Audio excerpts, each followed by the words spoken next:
can't hear you. Put this up here. Okay, I think we'll get started if it's all right. This microphone apparently doesn't work, they told us, so we're holding the handheld microphone. First of all, I want to welcome everyone here. Thanks for coming out to this event. Really appreciate it. My name is Buzz Snyder. I'm the Senate District Chair for Senate District 13 of the DFL Party.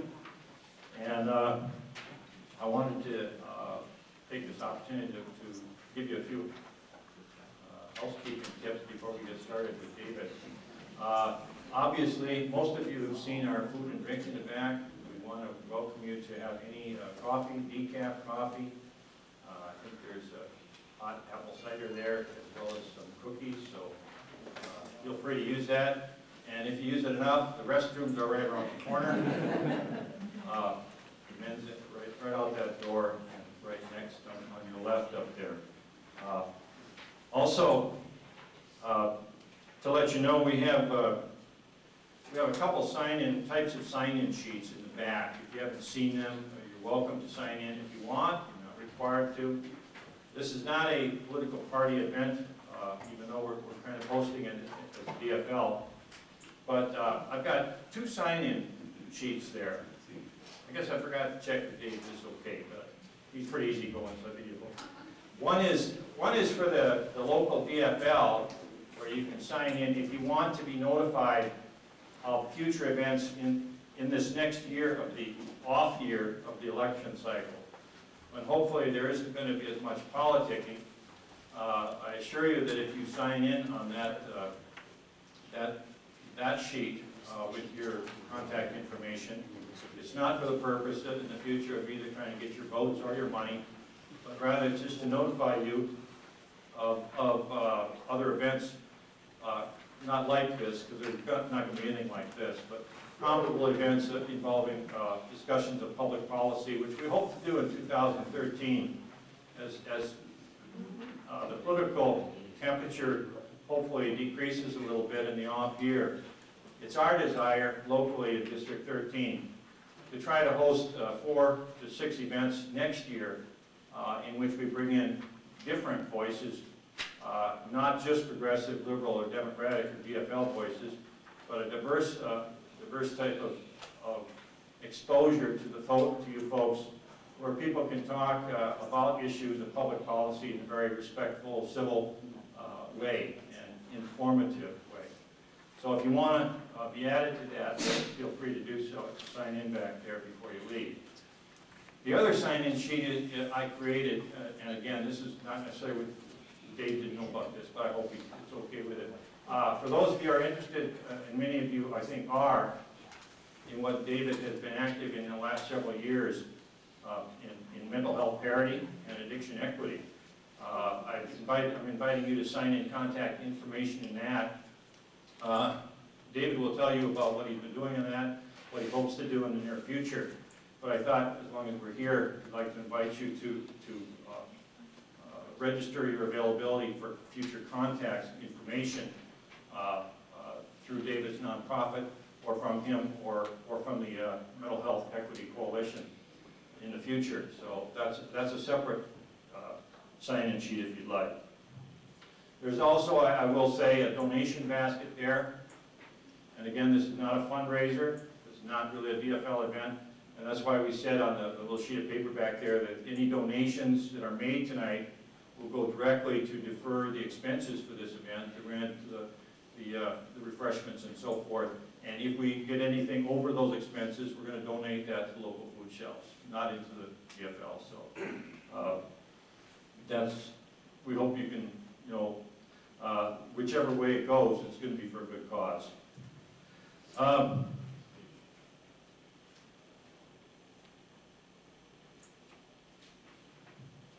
I did want to say that we're going to start, if it's okay. I know I'm taking a little time away from Dave, but he's going to be able to take questions and answers and so forth. I really wanted to start with a little videotape, and it's about 4 to 5 minutes long, of Senator Paul Wellstone What you're going to see here in a minute is a brief excerpt of a speech he gave to the National Association of Postmasters of the United States at our national convention, which was held in Minneapolis, happened to be in Minneapolis that year, in the year 2000. This is from August 2000. And I really want to bring this out to sort of set the tone for those of you who remember Senator Wellstone and his wife Sheila with such great affection and love, and why he was able to create the kind of magic he could do with almost any audience. And this audience is not a Democratic or Republican audience. This is an audience of about 3,000 postmasters from large cities and small throughout the United States. And I want you to see how he handles this audience. So let's go with that. I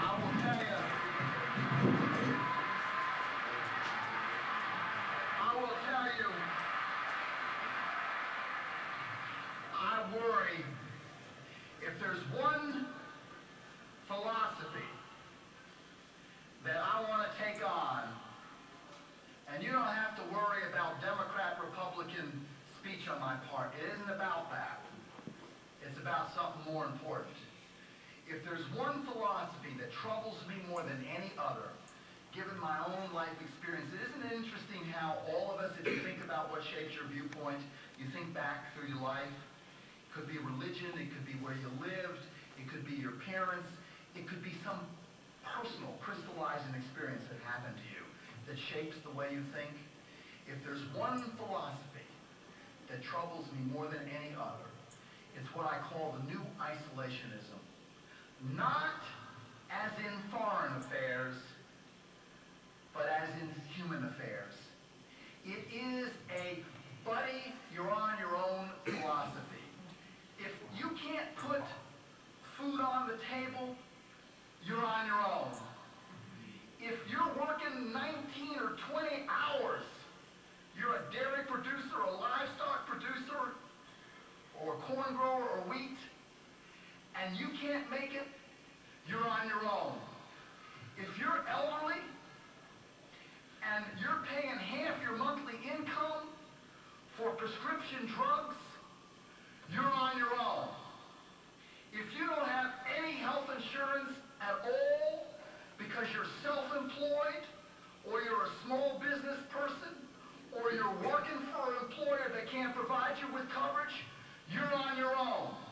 If you're out there teaching, and you're teaching in a school district that's not property rich, and you don't have the textbooks you need, and you don't have the technology you need, and you don't have the resources you need to give those children the best education, you're on your own.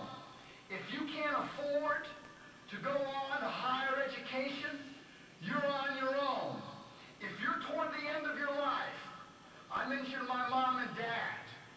Jonathan Kozel, who's one of my dear friends, writes about education with such beauty, has a wonderful piece today in the New York Times. It makes you cry about his father, who's 94, who was a neurologist, who has Alzheimer's, and about what happens to people at the end of their lives, where you literally have to go to the poorhouse and lose everything and have nothing by way of assets before you become eligible for any help, for long-term care, for catastrophic expenses. And this philosophy says you're on your own. Well, postmasters, I ask you this, because of your community work, whatever happened to there but the grace of God, go I? Whatever happened to we are our brother's keeper? Whatever happened to community where we all do better when we all do better? I reject this philosophy. We are a better nation when we help our neighbor. We are a better nation when we're about community. We are a better nation when the goodness of us comes out. And that's what the United States of America is about. And that's what public service is about. And that's what government's about.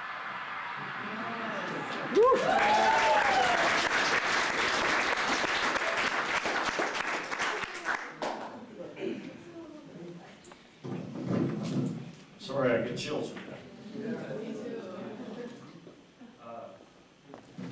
I got to tell you one brief story before I bring up I had the honor of introducing Paul at that speech. I introduced him a couple times, once in Washington, once up here.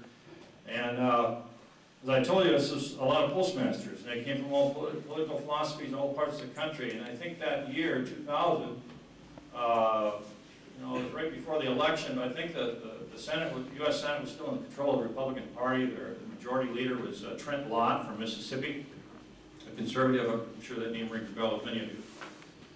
That afternoon, after that speech was given, I got on the elevator at the hotel, and right behind me got on four postmasters. I could tell from their name badges. They were all white, they were all in their 50s, and they were all from small towns in Mississippi. And one of them looked at me and saw me, obviously recognized me because I introduced Paul. And he said, you introduced that Wellstone guy this morning, huh? I said, yeah. I mean, these guys were the stereotype demographic of conservative white Southerners. And so I was sort of braced for the worst. But there was a silence there, and then another one said, well, we've been talking about this speech. We just want to make a bargain with you. If you send Paul Wellstone to Mississippi to be our senator, we'll send you Trent Lott.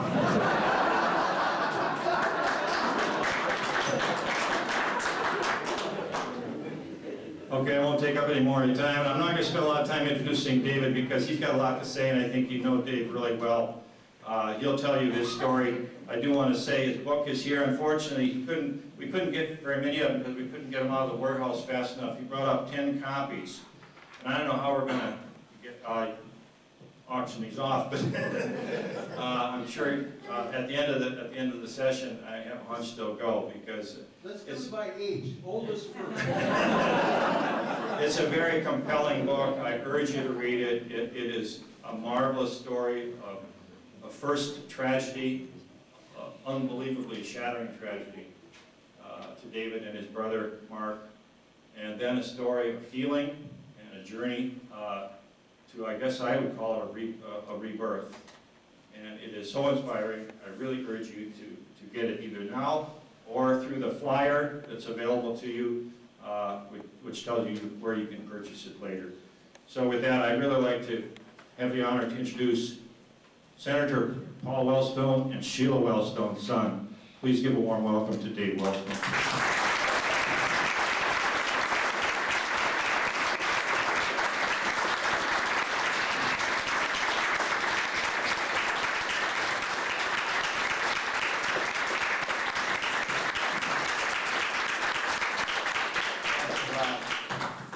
Can you hear me speaking into this thing?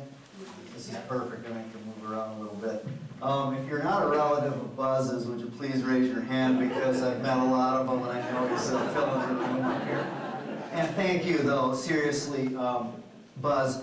For those who don't know the story, we met a long time ago, and I knew of you through my father, but we ran into each other out at the National Convention. And he was kind enough to spearhead this effort and to bring me out here. And so that was really, really, really nice. And you make a long drive and you just never know what you're going to find. Sometimes everybody's got busy lives. So I am really honored to be here with you and absolutely happy that you came out. So what a setup there. I've never actually come up and talked about what I'm up to after that kind of a setup, but it was great because I'll change my whole, I don't really go with a piece of paper, and so we may kind of go here and there, but everybody, or most of the folks in this room knew my dad as Senator Wellstone, and I don't know how many of you knew him before, but my guess is not a lot, some. But one of the reasons, there's a variety of reasons I wanted to write this book, and one of the reasons was that there were lessons my dad imparted to us growing up that I thought it was important for people to know. And it sort of goes with the quote, there's a lot of quotes, we all do better when we all do better. Those were things that he taught, but never separate the words. You speak from the deeds you do were one of his quotes that I really love, and as I thought about that, I thought, I should share with people that he lived his whole life that way. At least his life since I knew him when he was, just turned 19 years old. He and my mom had me, so they were quite young. So I wanted to write the book for that reason, so that people would understand that my dad really did walk his talk. And I wanted to write a book because of the work he had done on mental health parity, and then that was sort of, I like to say, mental health parity found me. We all kind of say, I'm 47, and I didn't really know what I was going to do with my life. I mean, I've done a lot of things. I was a farmer. I was a correctional officer. I've started a couple of businesses. I built houses. But I never knew what my calling was. And I kind of envy people sometimes. People say, you're somewhat successful, or, hey, it's good. And I thought, yeah, but you've got a mission, And so the mental health parity work that my dad started, I guess now, a long, long time ago, he worked on the issue for 12 years, and then I helped finish it off. That kind of helped me get going. So I wanted to write the book to tell about that.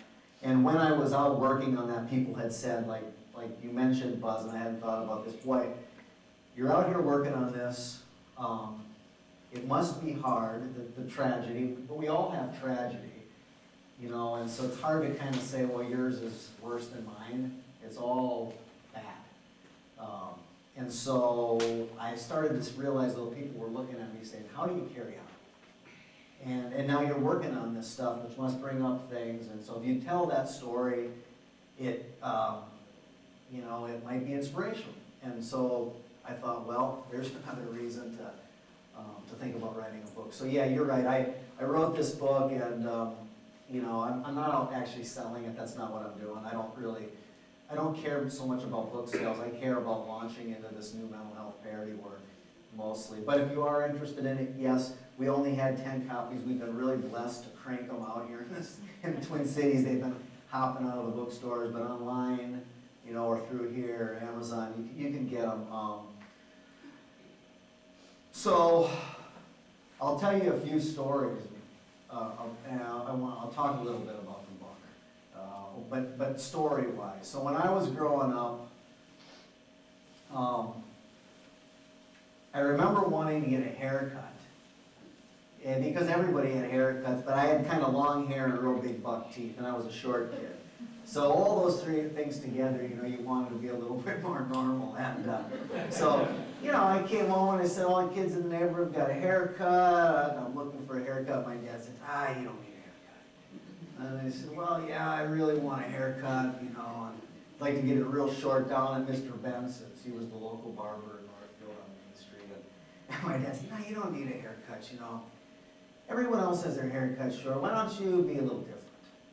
And so that was sort of a theme for us growing up. Was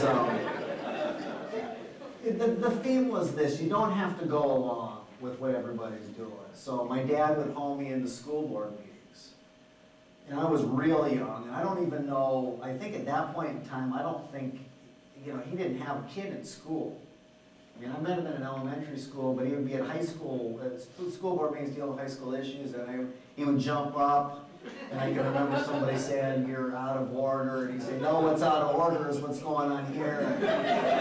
And you'd be sort of thoroughly embarrassed as a kid. I spent a lot of time being embarrassed by his activism, but later on, as I thought back about it, I thought, what lessons to learn.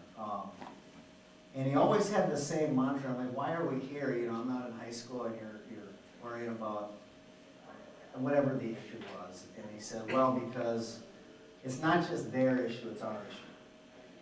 Or when he took me to Hormel, we would go down and visit the P9ers, who were the striking union workers at the Hormel plant. And I still remember vividly standing on the line with the striking workers and the National Guard in full riot gear across from us. And it was a cold day, and it was a day that, again, as a kid, you'd probably rather not be there. And I remember asking him, what the heck are we doing? And it was the same thing. He said, it's not their fight, it's all of our fights. And then after that, we went to, where all the P9ers were gathered, and we sat and talked, and I could see, the fact that this guy who didn't work at the plant was down there meant what it meant. And so those lessons were, sort of instilled in us. Or out in the power line. My dad wrote a book called Power Line, the First Battle in America's Energy Wars. I see some of you shaking your heads. When the huge power line came across west central Minnesota, they used eminent domain, took the land. And I remember sitting at the table of, I think, Virgil Fuchs and others out there who were planning on how to try to stop this thing because it was just getting steamrolled through. And people went to prison over that, for toppling the power lines. And again, it was a message of, it's not just their fight. And that really, really struck me because I was from a small town, Northfield, but it wasn't rural, greater Minnesota Plains, and so we had been in Hormel. He had taken me to Vietnam War protests. One of my earliest memories that I actually speak about in the book is him taking me out and my mom saying something to the effect of, "You better not get into trouble." And I remember being at this protest, and here's where I'm digressing, so sorry, I'll hop around. And coming home, and I had the blocks, those block sets, if you remember, people my age, the long ones were yellow, and the shorter ones were red, and they had some different shapes, and building blocks came in a sack. And I took, and pardon me for anybody, well, so what I did is I wrote 1, 2, 3, 4. We don't want an effing war on all my blocks. And I don't know what English.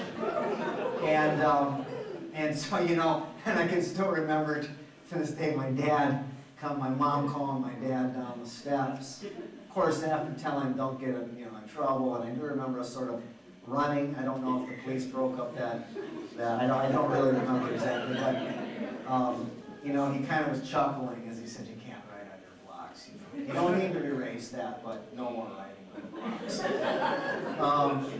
But what struck me was I was always city-based stuff, and then here I am out in the middle of nowhere on this farm,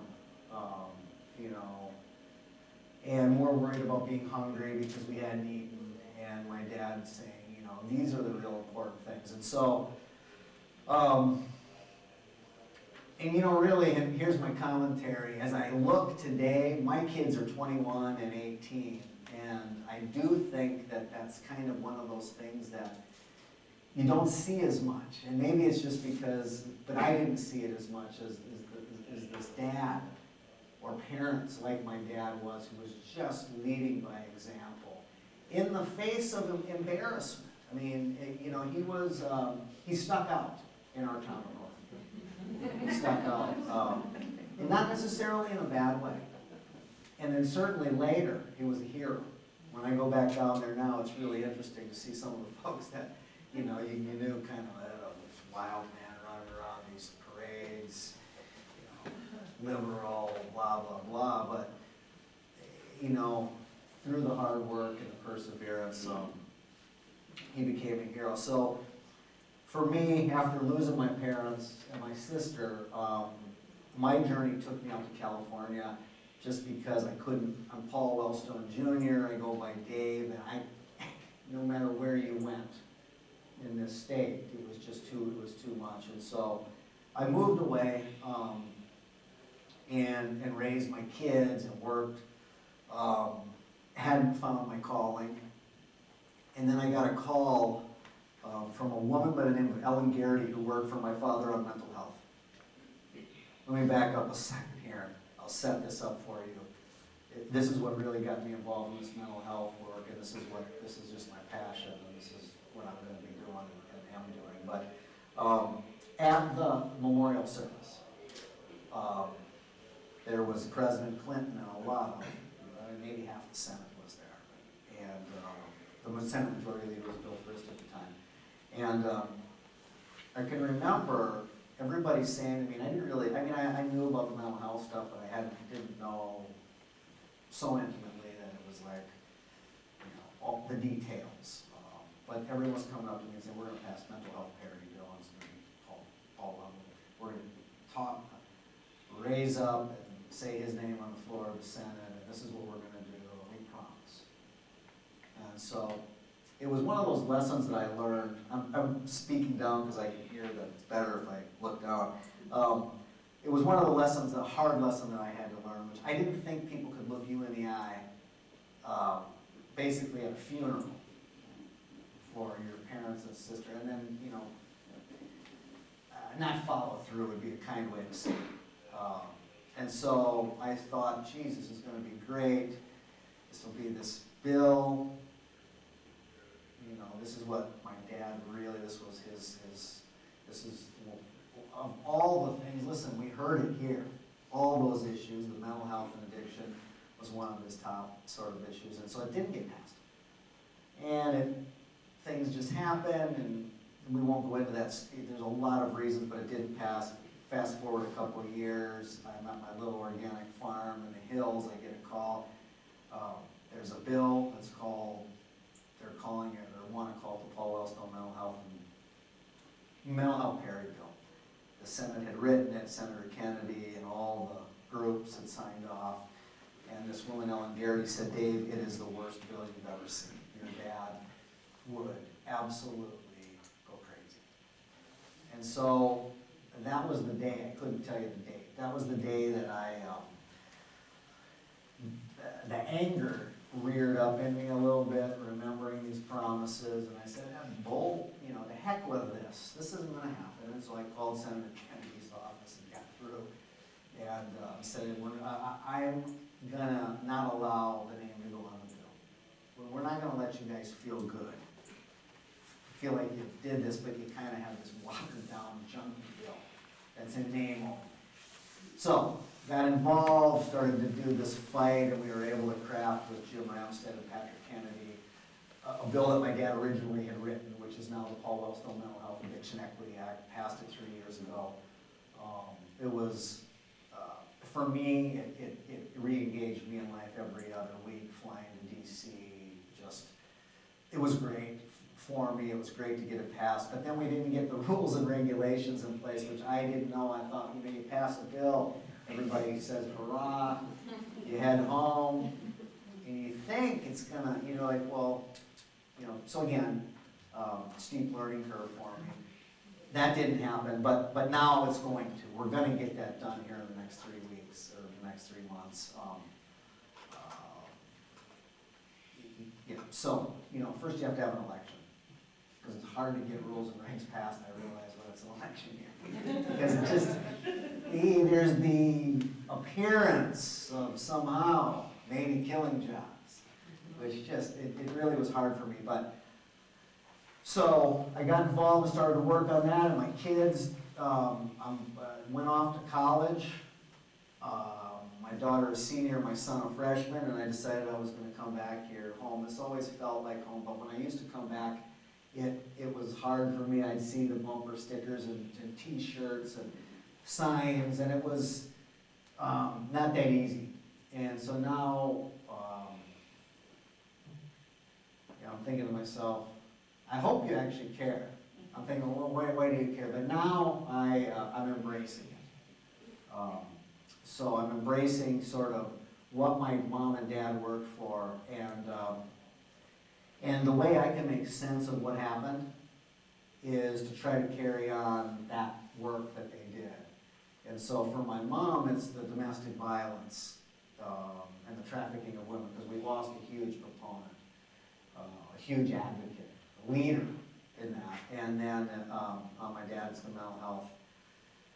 Finishing off that bill, talking about some stigma. Because in the book, I talked a little bit about being diagnosed with PTSD. I actually was at the crash site the night of the crash and watched that plane burn. And we couldn't get to it and put it out just because it was too hard for responders. It was too dangerous to go in. So, but there was a unit set up with a camera, that was trained on that, and so.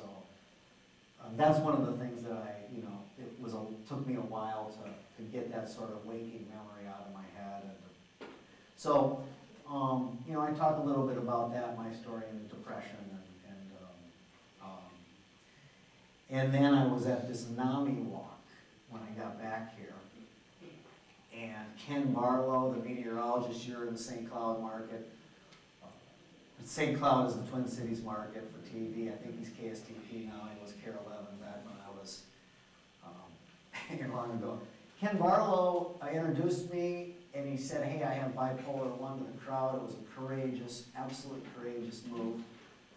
I had been getting ready to launch this Wellstone mental health initiative to work hand in hand with the other groups that work on mental health, but to really try to work on education and stigma reduction, because that's one of the things, and policy at the federal level, because a lot of times the groups that are out there now, they can push just so hard. And, I realize to get parity over, you gotta push real hard and step on some toes occasionally. So Ken and I decided to launch this venture together. So that's one thing I wanted to, this is a new thing. We just got set up, Wellstone Barlow Mental Health Initiative. So I know you've got a sign-up sheet. I'll be trying to grab those names, so please do. I love it. I mean, more organized than I ever would have thought, Buzz. Not you're more organized. It's more organized for me. I know how I operate. I roll in with 10 books and, coffee stain on my shirt. Yeah. So you know what I'd really like to do, though, is I don't want to sit and ramble. I would love to hear if there's things that you guys are interested in hearing while you're here. Or I will talk more if nobody has any questions. I am happy to talk and tell you more about, anything. But it's always nicer for the person up here if somebody's got, if one question leads to another, and it's like, yeah. Is there anybody interested in anything specific? Yeah. David, I work as an attorney and help people obtain Social Security disability benefits. And a lot of my clients suffer from mental illness of varying descriptions. And one of the things that I don't know if this is part of your initiative at all, but one of the things I would like people to understand is that people who are getting Social Security disability now, baby boomers are coming through, the system. If there are more women obtaining Social Security disability now, because more women are working, there's a whole stigma attached to receiving Social Security disability because, well, what did they ever do? Why are they, been opting out, that kind of thing? And it's not. People are pretty much dysfunctional, and when they receive those benefits, it's a very hard process to go through. And I guess what I'm trying to ask is if you would also take a look at, trying to reduce that stigma with Social Security disability, because it's really hard for people to have mental health and issues and then have to, say that they're receiving Social Security disability too. I mean, yeah, I think that we could definitely talk about that. I think what we're going to try to do, and I don't know if there's any groups that are talking about that now. If there were, what I would say is we would talk about, sort of like Ken's talking about his prime, the bipolar piece. A lot of times it's co-occurring. I mean, you find a lot of times there's addiction with the mental illness. So while we're going to stay completely focused, I think that is something we would be happy to talk about. I mean, what we want to really do is just educate people. This is the way I kind of like to think about it in a real simple terms, is that I came back to this state to vote no signs all over my neighborhood. And I don't want to digress here at all, but I was always, and then I saw the polling numbers, and I thought, man, gosh, there's hardly any vote yes signs anymore. And I'm like, but it seems like at least the poll numbers are going 50-50. I'm like, this is really interesting. All these vote no, not many vote yes, but maybe it's the yards that don't have the signs or vote yes.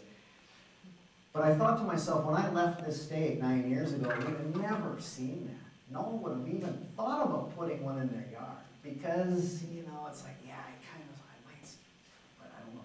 I think we can do with mental illness, and maybe not specifically on the Social Security benefits, but I think the start is families saying, you know, yes, in my family or down the block or next door, I don't care if it's mental illness or addiction or both, every family.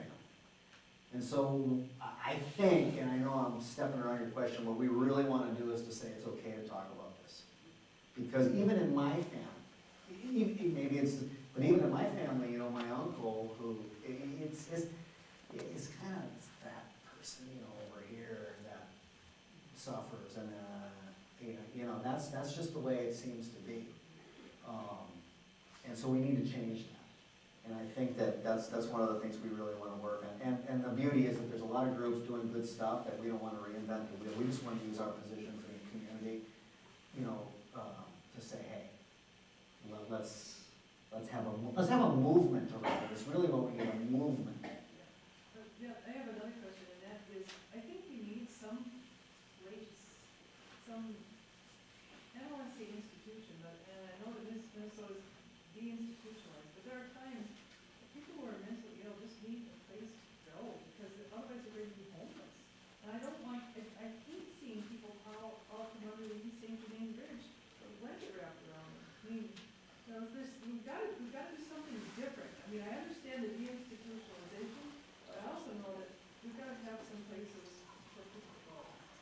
Yeah, I mean, I don't pretend to know the answer to that all. Again, because there's so many pieces to this puzzle. What I know is I'm trying to look at this as a civil rights issue.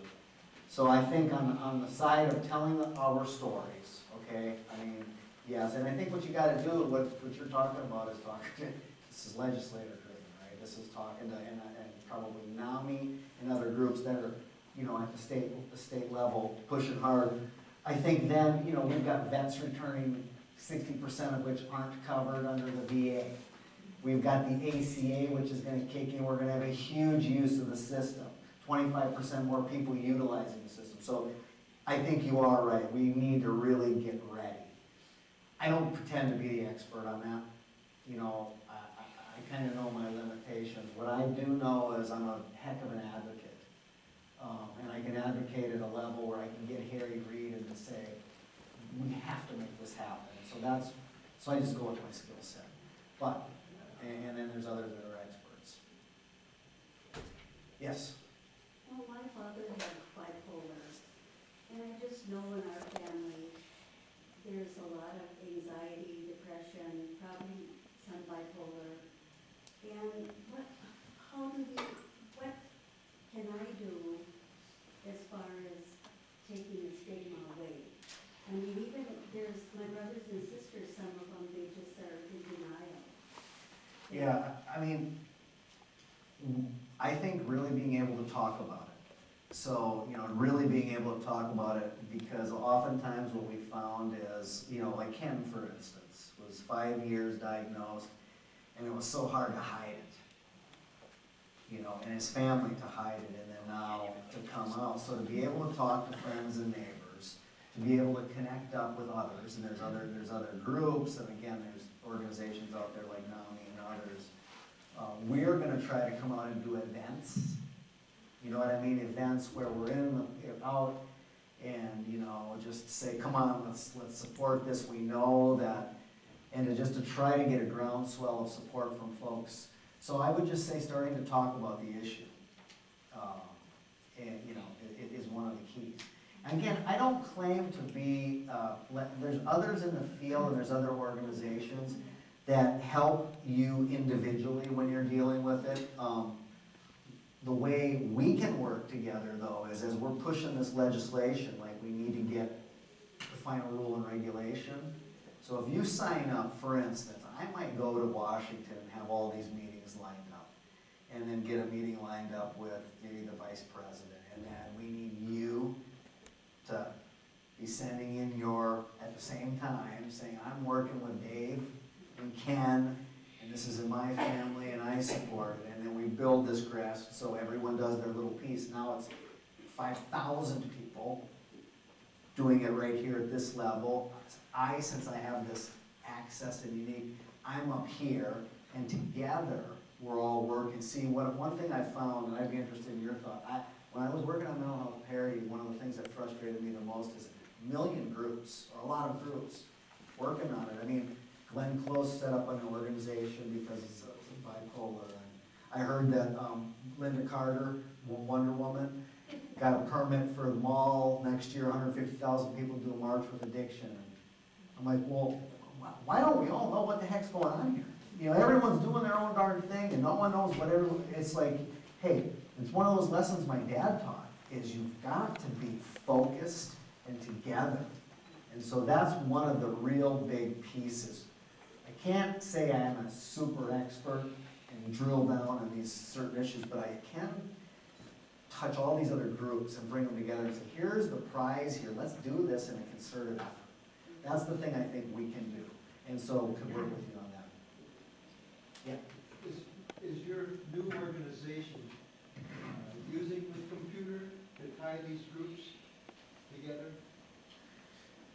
I mean, I think that's, you know, Yeah. MoveOn.org is on, my wife watches that every day. Sure. So, Yeah, so what we're doing is so we've just launched this, where we filed our paperwork. We'll probably use NAMI as a fiscal agent while our paperwork's going through so that we can immediately start to take donations.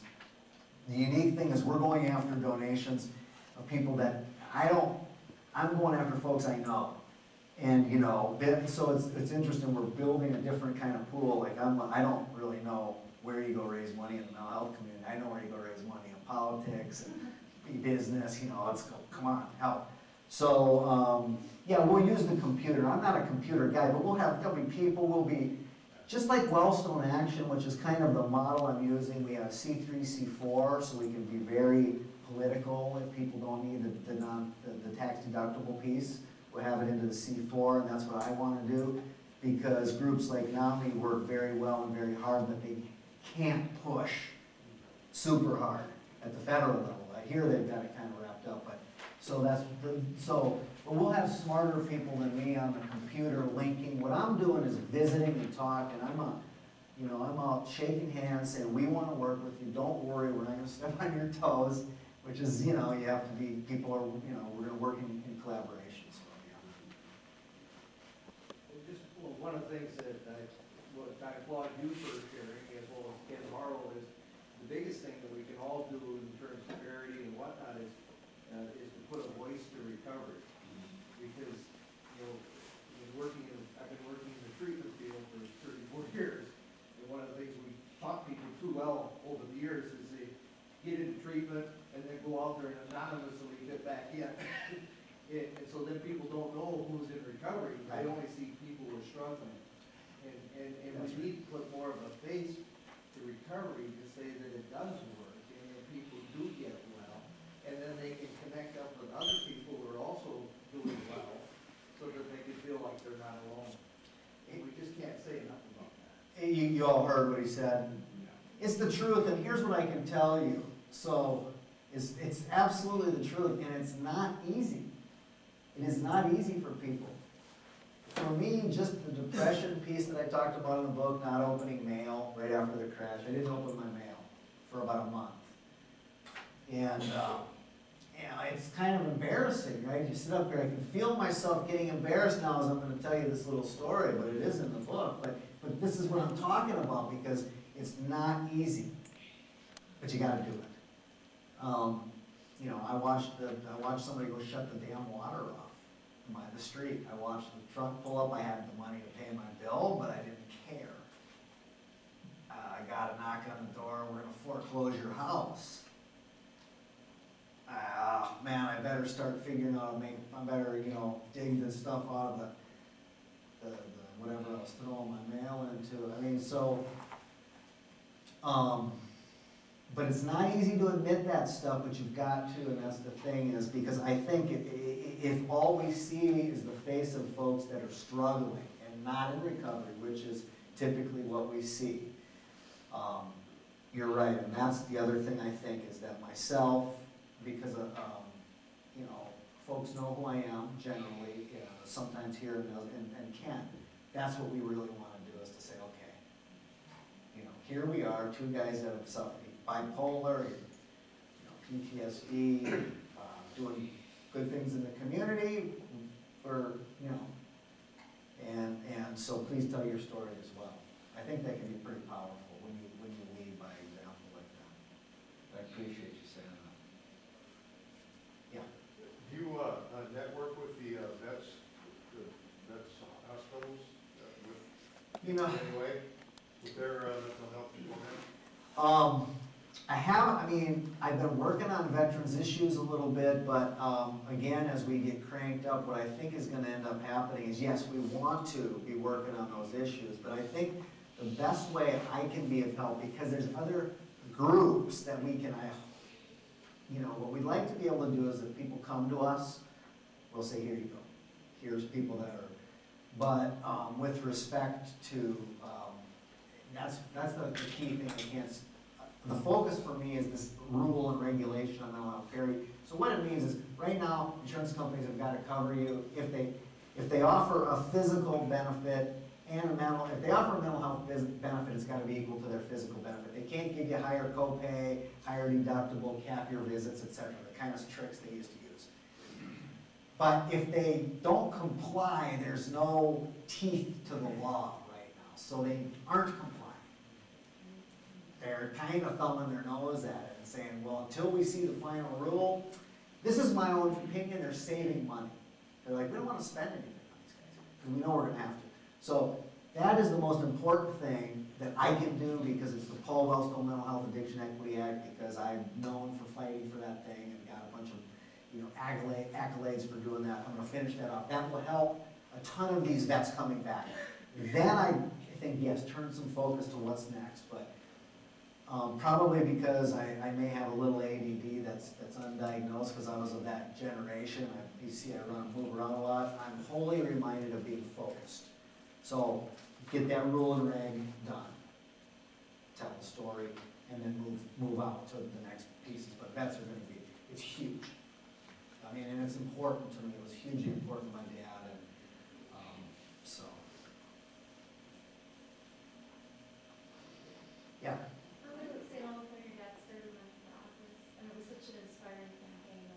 We all said, I remember at school, you know, we can't win because it's just going around in class or something. You know, It's just going around with the green bus, running back and forth on the parade routes.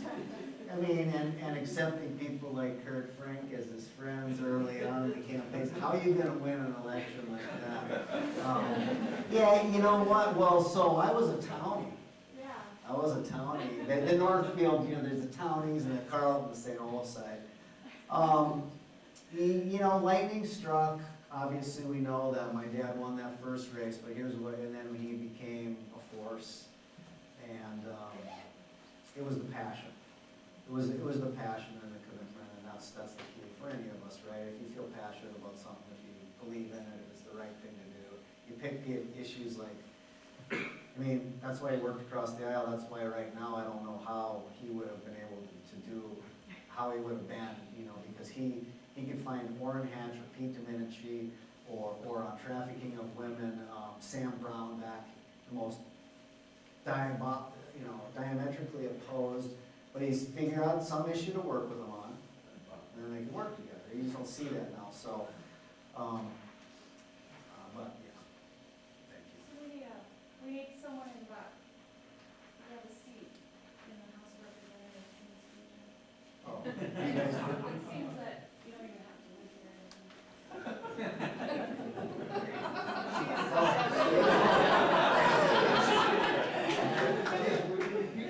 Yeah, no, you know.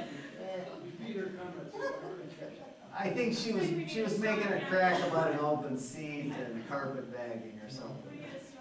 But you know, here's the thing here's what I do believe. You'll get a good strong candidate, you'll put them into office, because I'll tell you what, when I used to live in Malacca, Minnesota, and I farmed and helped, Carol, remember this one, we set up our office on Main Street.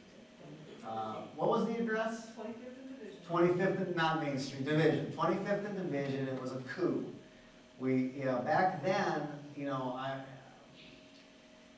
let's just suffice it to say, if somebody was coming up here with the name of Wellstone who wasn't the senator, we might have gotten 8 people. So there's a whole change here. So you guys will get a good candidate, you'll put somebody in, work hard for them. I'm really excited to work. You know what's funny, because of having access to the system like I do, because of who my dad was, and then because working on good stuff and not taking a job as some paid lobbyist when you lose all your credibility, I can go do a lot of good things and not have to be, you know, elected to office and running and raising money. So I'm really excited to like make a difference, just like this. I'm excited to work with all you guys too, if you're willing to work with me. How are we looking? Yeah, is there, yes? One question for you. In the light of the budget deficit that we have, and all the talk we've had about cutting healthcare, Medicare, and Obamacare, and the billions of dollars we have to shave off the budget, how are you going to champion mental health, chemical dependency, when it's always been at the bottom of the barrel? Well, given what you just said, this is what I'd say. And I know the CBO, Jim Ramstad, my good buddy, Republican, we say this all the time. And tell me if I'm wrong on this. For every person in treatment, you spend $1 healthcare dollar to $12 healthcare dollars for people that aren't. Lost productivity, emergency room visits, etc. So there it is right there for budgets. How do you raise it to that level? You've got to talk about, here's what I think. That may be true for chemical dependency, but not necessarily true for chronic and persistent mental illness. You can't make that argument. So then again, how do you champion that? Well, I don't know what that breakdown is. Do you know the answer on the mental illness side? I still know that there's a savings for treatment. Is there too much? But you're right, they haven't demonstrated that many studies nationwide to say that there's a payback on that. You know, well, one thing we do know, for example, especially when you talk about chronic mental illness, but the state of California and the state of Washington and the state of Oregon have all listed out of the top 100 diagnoses on the best bang for the buck. In the top 10 are, well, actually number 3 is, well, first of all, it's preventative stuff for newborns and babies and infants. And then number 3 is addiction. And then number 7 is depression. So they make the top 10 out of 100 diagnoses of healthcare. That if we're to put our dollars in healthcare, the biggest bang of return for investment. But are you talking about bang for the dollar? Are you talking about treatment and early recovery? Yeah. I'm talking about long-term care Right. of MICD. Yeah, I How mean, do you champion that? Because the dollars just seem to be yeah, shrinking. it's a huge issue. I think, you know, the first thing I want to do is make sure, I'll get to you next. The first thing I want to do is make Well, I was actually going to comment that I think in part it's a false analogy. Because if we're so worried about chronically mentally ill people, well, we have chronically ill people who have physical diseases. But we don't have any problem with treating them for the rest of their lives. Why are we so willing to keep diabetics alive and provide them insurance so they can get their insulin and stuff, but somebody who has chronic schizophrenia doesn't fall under that same category? Well, that was the point I was going to make, is I'm looking at it, I mean, I can't speak to the dollars and cents side on the long term, but I look at it as a civil rights issue. Just what you said. That's the way I'm looking at it right now, is why would we not? I mean, isn't that how you judge a country? How they treat it? I mean, so. And I know there aren't any answers for it. All I'm encouraging is that you be mindful. Mindful of that. No, I really appreciate that. And again, it's a step-by-step thing for me. It's like get this first piece finished and then move to the next things. Yes? Well, I'll put a kind of a local spin on it here in Okay. St. Cloud. I ran for political office a number of years ago, and you know, I didn't know a thing about just a whole lot of issues. So I was asked to come over to the St. Cloud Hospital, and they kind of laid out what their whole programs were. And at that time, I think it was Alina, wasn't it, that was trying to get into the St. Cloud area? Okay, and so these are the directors of the hospital there. And so they're saying to me, you know, Alina's trying to get in, and obviously the legislature has to approve this. since I was running for the legislature, had I gotten elected, I maybe could have a little impact on whatever that decision was. So they said to me, here's some facts that you need to know. The St. Cloud Hospital deficit spends about $1 million a year dealing with the mental kinds of issues here in the St. Cloud area that they don't get reimbursed for.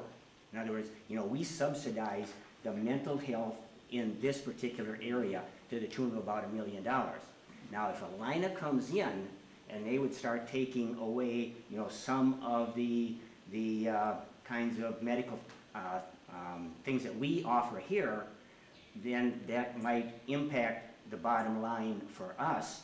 And so, they didn't directly say to me, but they kind of hinted that, this issue of mental health, $1 million that they spend.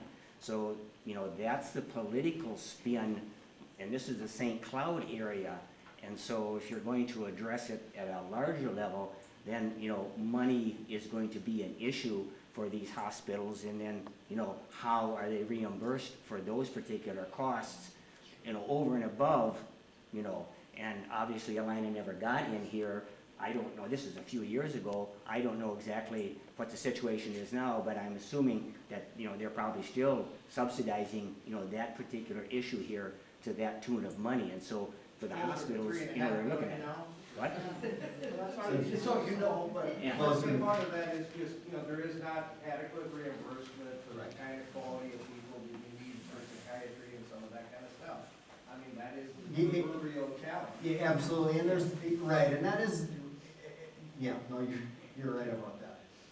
Well, I think it's best not to get into. Would you stand up, Marty, so we can all hear? I think it's best not to get into blaming Alina, but thinking about the access that people have. And my memory is outdated because I used to be a chemical dependency counselor, and I haven't done that for about 15 years. But I remember a woman who had been hospitalized for a back injury, let's say, but her family was dying to do something about her alcoholism, but they were all scared of her. And so it was arranged that she'd have a chemical dependency evaluation. She fit for chemical dependency treatment, but the insurance company said, she's not having DTs, is she? And we said, well, no, she's been on pain medication this whole time, opiate pain medication, which is taking care of the, so this insurance Gestapo woman who I spoke with was not educated, and this does not have anything to do with whether it's St. Paul Hospital or Alina or anything.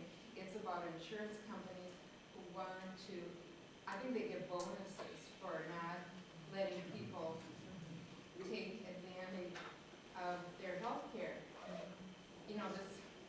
The insurance companies control who gets to use their benefits. Well, It is not Obamacare. Well, no, they underwrite that, and that's, they have these people that sit back there, and maybe they do get, I don't know, there could be quotas that say you're better off if you don't do certain things. I'm with you. I think the big thing is I'm not into the blaming of anyone. What I'm saying is, okay, here we go. Here's what we're going to have to do here. We're going to have a bill. We're going to get it done. And the other thing I'm going to do, just because there's a lot, if these health plans are not then following, since the bill is named after my dad, I'm going to make darn sure that we follow up on it. I mean, I've done a lot of stuff in the eating disorder field, and I know a lot of times when somebody gets denied, they'll bring somebody in, they'll be denied a stay, and then I might hear about it. If I call, it's amazing. Or on treatment, you call up, and so, you try to use the leverage that you have. I'm not an expert on everything, or much, but I know how to use a leverage and be an advocate, and I appreciate all the comments about the other things to keep the eyes on, because it's a big, huge problem. But here's the good news. There's the bad news is, you know, how it's been. The good news is, I think the stigma's coming. It's becoming much and much easier to talk about this. We do have a new law passed that, you know, is gonna really, with the teeth get behind it, we're gonna have more people covered. And I think with the veterans coming back, because more people tend to pay attention to veterans issues, I think that the way this is matching up, this is the time. I really do, and I think, and it's not trying to take advantage of, but it's just saying, with a lot of folks paying attention to the vets, and with a lot of them coming back and falling into the system out of the VA, this is a really good time to raise awareness. Yeah, I got her, and then I get you. Sorry. Many years ago, parents with children with developmental disabilities sued the state. Maybe that's what people with mental illness need to do. That was when the whole thing changed for these kids, adults. And, you know, if we can somehow bring mental illness out of the darkness. I worked with veterans for 30 years, so I've been there and done that. But we need to bring it out of the darkness, and until we do, and until we say, the person in my family counts as much that's mentally ill as the rest of the people do. And that's what the developmentally disabled people did. They said, look, my child is as important as anybody else's child. And I think we need to do that. I mean, I don't disagree with you, and I think I just met with Sue Abnerholm this morning, who runs NAMI State, and she worked for my dad prior to that on healthcare. And, you know, so they had a 4,000 person walk this year in St. Paul. Next year they want to expand it. I would urge you to, let's get one up here, let's get one in Rochester and Duluth, start to expand it. Ken and I will come up, you know, and that's a way to get started. I mean, I know I can remember. And then maybe what we ought to do, Buzz, is think about starting to, I see people starting to leave. What do you think? Do we go till 8:30? Whatever you guys want to do. Maybe we'll take a few more questions, but I would love to sign a few books. So I know we got a few more, but when I see people start to leave, I'm thinking, it's getting late, they're getting tired, hungry, kids at home. Would you also address children's mental health issues? Because that too, with the pressures on families, is huge. Yeah, absolutely. So we will address, if people come to us again, we will say there's other people that are experts in the field to deal with the specific kind of programmatic stuff. I'm on a board called National Youth Recovery, and what I've realized is that on college campuses, we're, again, kind of duplicating. There's 3 different sets of entities that NAMI's got college stuff. There's the addiction, you know, sober house living, and then this National Youth Recovery, which I'm on the board of, is like, let's build a huge movement so that if you're in recovery from mental illness or addiction. So we'll be working more directly us at that college level. And I'm trying to engage like Carleton, and I haven't gone to St. Olaf yet, but I'm trying to engage the colleges to say, hey, if you got folks that are interested in these issues, let me help work with them on like hands-on policy stuff, like how you do this. So we'll be doing that. And we'll be working with people. And Ken toured, I think, I talked to him today, he had just toured a new adolescent unit. I think it was Cedar Riverside set up, and they want to, you know, so we're taking it slow, focused. I hope we will be. Sorry, my knee is hurting, that's why I'm moving around. In the legislation, in the legislators themselves, do you have you identified legislators that would be more sympathetic to your cause and you know, maybe be an advocate also for you? Yeah, so like in the federal level, which is where we worked, we had a ton. We had so many co-sponsors on both parties that we had those advocates. Unfortunately, for finishing off, so the bill's passed, and we don't necessarily need those advocates for the bill, but we need them for the final rule. Jim Ramstad and Patrick Kennedy both retired, so we lost the sponsors of that bill. So the answer, so part of your question is we do need a new leader. Someone to really step up, and no one's really done that, like Patrick and Jim did. I think both our senators are doing pretty well. You know, I mean, they're eyes on this issue, but I forget who said, there's so many issues, there's so many things. I think you were saying, how do you bring attention to it? That's kind of, you can get lost in the shuffle. So we just have to like make sure that Al and Amy, Senator Franken and Senator Klobuchar know exactly how important this is to us. I'm gonna engage Keith Ellison in that, the progressive caucus that he, chairs, I think that. So, yeah, you asked me, we've lost some of our leaders, there's a lot of people sympathetic, both sides of the aisle, but that's the one reason I wanna step up, because I work real closely with Jim and Patrick, and even though I'm not in that, not a member, I can kind of move around like that and get the meetings, at least at that member level sometimes, so, I'm just gonna try to do that until we can, find the new folks that this is their real passion to crank it up. And then at the state level, you're in much better shape. I think that you've got pretty good advocates at that. I think, Sue Abderhold does a darn good job. All right. Anybody else? Well, I say thanks to David. Welcome back.